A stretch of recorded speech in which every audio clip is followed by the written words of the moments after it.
जोहार जय Jagannath YouTube channel Kosli कथा के आपण मन के स्वागत।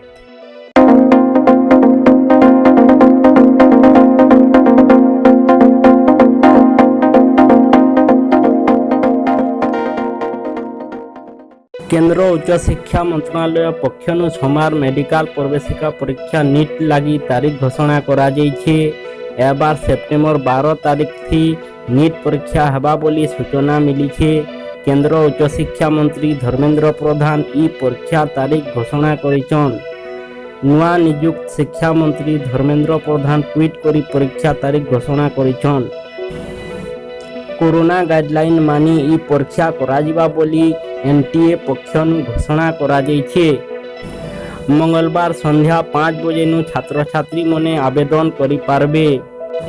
एनटीए रो ऑफिशियल वेबसाइट नु छात्र छात्री आवेदन करि पारबे।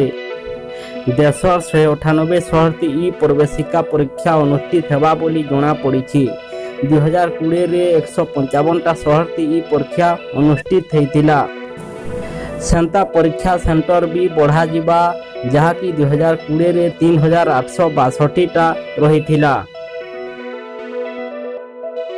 सम्बलपुरी भाषा रे खबर जानबार लगी चैनल के सब्सक्राइब करो और पाखे थिबार बेल आइकन के बजाओ।